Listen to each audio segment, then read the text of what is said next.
Oops, I did it again. Sorry, I couldn't help myself. Sasha for netbooknews.com. Over here with a brand new Samsung Galaxy Tab 8.9. I didn't even plan to buy it because actually I went over here to the computer market to get the new Samsung Galaxy S Wi-Fi 5.0, and then I found this one over here, and of course I needed to buy it immediately because it's just coming out in the US, I think today. And therefore I'm going to do the very first unboxing. Not sure if this is an exclusive or whatever. You know, screw this, all this exclusivity bullshit. Anyway, Samsung Galaxy Tab 8.9. Guess the screen size, 8.9 inch, you got it. 1280 by 800 is the resolution. It comes with the NVIDIA Tegra 2 1 GHz dual core based on the ARM Cortex-A9, 1 GB of RAM, 16 GB version, that's a flash 16 GB SSD, whatever is in there. Here we go. That's this little device, and let's take a look at the different accessories in this box. It comes with a little headset which is similar to the one from the Samsung Galaxy S2 or the Samsung Galaxy S2 4G Epic. I always wanted to say this name. Okay, that belongs to the headset. Over here we have a connector for the USB 2.0 to the connector on your device. And you can connect this one over here to your PSU, which comes here with the connector for the power outlet.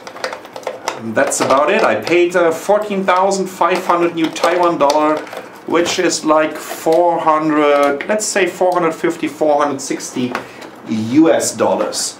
And fine folks at the Samsung shop got me a protection foil on top of it, which is definitely necessary because when I'm taking a look at my Sony tablet, the Tablet S, I already got a nice little scratch over here, and I will look at it for the next 2 years and it makes me mad. Anyways, the Sony Tablet S isn't our topic today. It's all about the Samsung Galaxy Tab 8.9, which comes with a 2 megapixel camera on the front. There's a 3 megapixel camera on the back, which is capable of doing 720p recordings. There's nothing on the right side, there's nothing on the left side, and there's a power button over here on the top, and volume control, and a jack for your headset. And over here we have this connector for your PSU, but you can also use it for a docking port, or there's a kind of external keyboard for it. So yeah, let's switch it on and let's take a look at the Android Honeycomb version that got pre-installed. Let's zoom in a little bit. Here we go. Oops, that was quick. Okay, that's about it. You can see it comes with the TouchWiz GUI, which is a little bit different to the stock Android vanilla experience. Over here, this is almost the same compared to all these other Android Honeycomb tablets, but there's a little button over here that takes a screenshot, which is kind of nice because this is something that you normally only see on rooted Android devices. Over here we have this arrow up, and this brings up additional applications from Samsung. And here a little music player. Yeah, nice one. So there's a little, it's almost like a window mode, right? Isn't it? And what else do we have here? Calculator, also opening in a different window, pen memo. Oh, obviously I can't run 2 of these TouchWiz windows next to each other. Anyways, I have to tell you, I'm not a huge fan of it. We have a little clock widget, or alarm clock widget here. This is AccuWeather that you can also get on the Android Marketplace. And we have a gallery here. This is a breaking news widget, the social hub for Facebook, Twitter account and whatnot.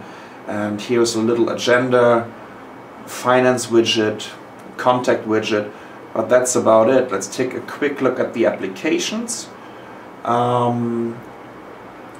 That's about it. That's very plain.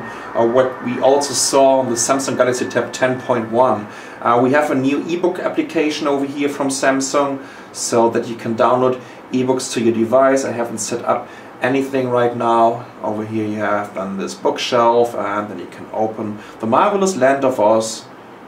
Okay, let's see how the performance of this is. Oh well. Yeah, nice animation, who needs it? I don't. Let's go back to the apps.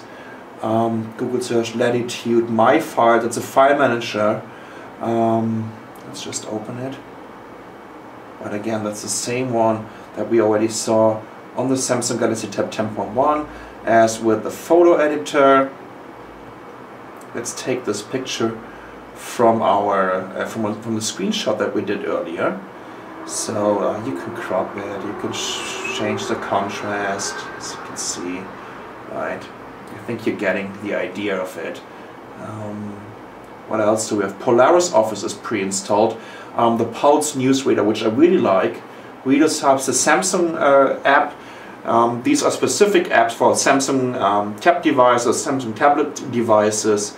And again, a social hub. There is this little special media player here, which is, well, not so special. It's a media player, wall clock, YouTube. Let's take a quick look at the settings. Okay, about the device, and as you can see, it comes with Android 3.1, and there is no 3.2 update available right now. I've been just checking it. Let's take a quick look at the browser performance of this device. Let's open the browser here.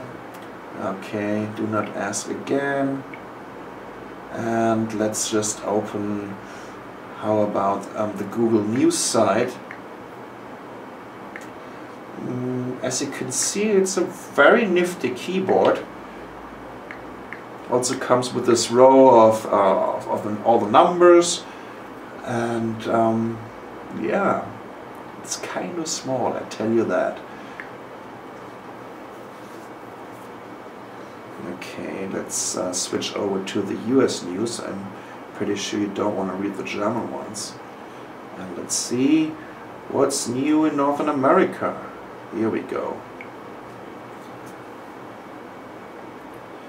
Okay.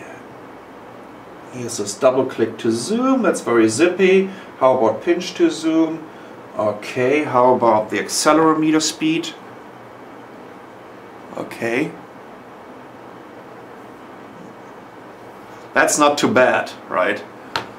So, yeah, I guess that's a pretty much. I mean, this only should be a comparison of this device, not a comparison of this device, but a very first and quick hands-on. Let's take a quick look in terms of size, comparing it to the Sony Tablet S. I'm zooming out here. Here we go. As you can see, the Tablet S is definitely a little bit wider than the Samsung Galaxy Tab 8.9. And of course, the Samsung Galaxy Tab 8.9 is way thinner. And look at this. Oh, I guess that's the difference. And in terms of weight, 598 grams, and this is 455 grams. This is going to be available today in the US on September the 23rd. Yeah, or is it 22nd? Sorry, I'm mixing it up. I'm in a different time zone over here. For around $469 or $499, and it's a pretty decent Android honeycomb tablet. It's super thin, super light. I love the form factor of it. I don't like TouchWiz. I tell you one thing, in terms of ecosystem and pre-installed app, I would still prefer the Sony Tablet S. But definitely, right, this is a really cool device. And somehow I can see why Apple wanted to ban it in Germany, because this is a real competitor. That's the brand new Samsung Galaxy Tab 8.9. I'm Sascha from netbooknews.com. Thanks for watching.